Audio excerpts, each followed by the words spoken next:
It's the final day of the Nice Skate Conference here in Rochester, New York. With me is Dusty Andrus. And Dusty, tell us about where you work and what your job is. So I work at Broomtag Aboses, and I'm the Regional Instructional Technology Integrator and Professional Development Specialist for the region. So I work with all the school districts on efficiently and effectively integrating technology into curriculum. You did a presentation or a couple presentations. You want to tell us about that? Yeah, so I did two hands-on presentations. So my first one was a new workshop for me. It's one of my favorites, video game design for the 3 through 12 math curriculum. It went really great. I'm really excited about where this workshop could actually go. It's one of my new passions of really teaching and exploring that avenue. And the second one I did hummingbird robotics, hands-on session with Rick Weinberg, who is a really good friend of mine. And we got introduced some teachers into robotics and coding, and it's a great hands-on session. Do you think the flow to get technologies like these, because these are kind of, I think, more advanced, cutting edge, is the flow going teacher to student or student to teacher? I think it's both. It's kind of a symbiotic relationship, one affecting the other.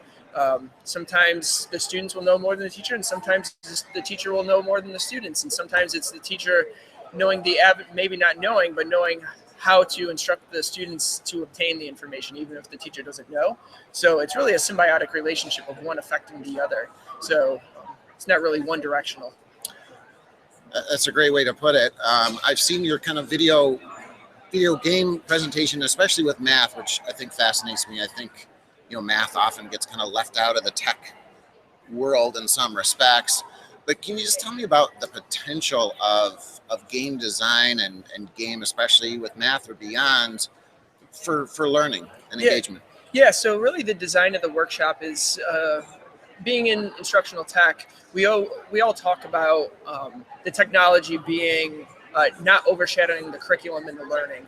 And what this is designed, we use pixel press floors, and we've developed a whole math parameters around developing the game for the students, but it's the design thinking of the parameters that the teacher puts on the game. So if we're dealing with arrays, the students are physically mapping out the arrays and building a video game out of arrays and exploring the relationship between, what does an array do, what is perimeter area, what is multiplication, reaching into algebra, what are the factors of quadratics that we can pull from looking at arrays, and how do we model that in a physical environment that can be turned digitally into a video game.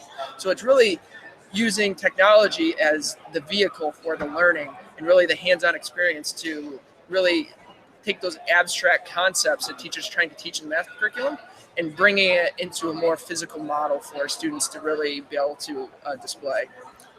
I mean, just you talking about that, I think gives you the vision that there's so much going on, the collaboration, the math, and all the good stuff that we want. And I think puts it in a great package that is engaging for kids and for teachers, I think, too. Tell me about your learning here at Nice Skate. What did you kind of were there some trends that you were following, the robotics trend, or? So a lot of a lot of the work that I've been doing in our region is Schoology based. So really touching base with a lot of Schoology teachers, really talking about the ecosystem that we've created in our region around Schoology and how we've really affected that culture of learning and teaching shifts. So I've been really doing a lot of work with talking about teachers about that and finding the people that I can connect with. But looking at trends, I've been really kind of focusing on the people that are here and networking with other BOCES employees about how the things that they're doing.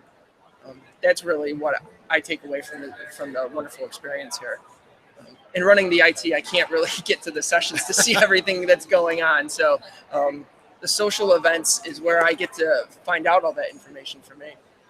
Yeah, the pulse of the conference, you can't help kind of get embedded with it, right? Even when you're running around doing a lot of work. But okay, it's time for our Speed Geek questions. Cool. So we're going to catch up with the Decide Now app and go ahead and here we go.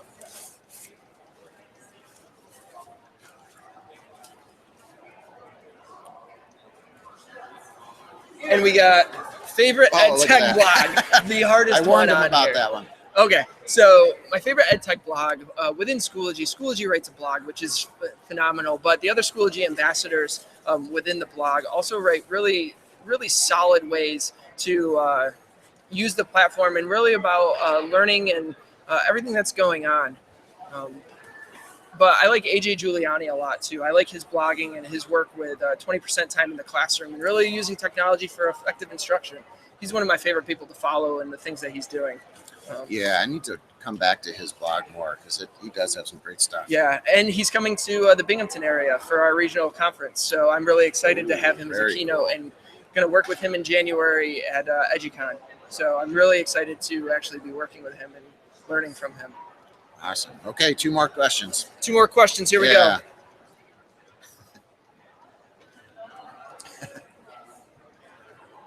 Favorite social network?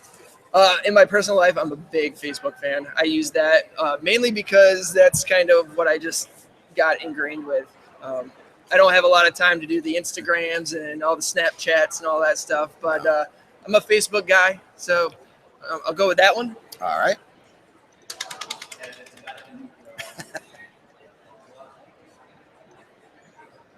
First computer. Oh, man. I believe that was a Gateway, the cow computer. Oh, yeah. Where is back Gateway? in the day? Where is Gateway now? I was looking for Gateway upstairs. I don't know where their booth is right now. But that was my first computer. I had to plug in the internet and call the internet. That was my first one, too. My first laptop was a Gateway. Yeah. I miss you. We miss you, Gateway. Come back with the cow. My first experience with a computer was with Steve Andrus. He had one at our church growing up that we used to play battle chess on. I was like 7 years old and seeing all these things happen.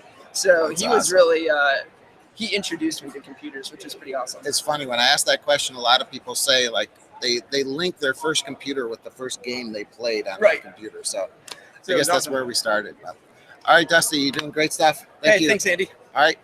See you, everybody.